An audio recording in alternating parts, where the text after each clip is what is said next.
ഒരു ഫലം, ആ ഒരു പ്രശ്നങ്ങൾക്കുള്ള ഫലം ഈ ഒരു വർഷം അവരുടെ ആഗ്രഹിച്ച രീതിയിൽ സന്തോഷിക്കത്തക്ക രീതിയിൽ വന്നു ചേരുന്ന ഒരു സമയം തന്നെയാണ്. പ്രേമബന്ധത്തിൽ ഏർപ്പെടുന്നവർക്ക് സന്തോഷിക്കാവുന്ന വർഷം തന്നെയാണ്.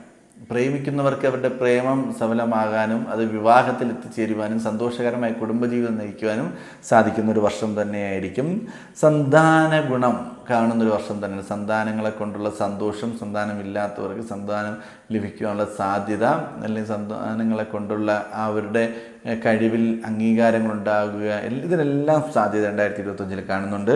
ഗുണഫലങ്ങൾ കൂടുതലായി ഉണ്ടാകാനും ദോഷഫലങ്ങൾ കുറയുന്നതിനും വേണ്ടി ശ്രീ ധർമ്മശാസ്ത്ര ക്ഷേത്രത്തിൽ എള്ളുകിഴി അർപ്പിക്കുകയോ അല്ലെങ്കിൽ നീരാഞ്ജനം അർപ്പിക്കുകയോ ചെയ്യുന്നത് വളരെ നല്ലതായിരിക്കും. ഭഗവാനെ പ്രാർത്ഥിക്കുക, പൂജിക്കുക, നെയ്വിളക്കർപ്പിക്കുക, ശരണങ്ങൾ വിളിക്കുക, അല്ലെങ്കിൽ നാമം ജപിക്കുക, അല്ലെങ്കിൽ കീർത്തനങ്ങൾ സ്തോത്രങ്ങളെല്ലാം പാടി ഭഗവാനെ ഭക്തിപൂർവ്വം ഭജിച്ച് മുന്നോട്ട് പോയാൽ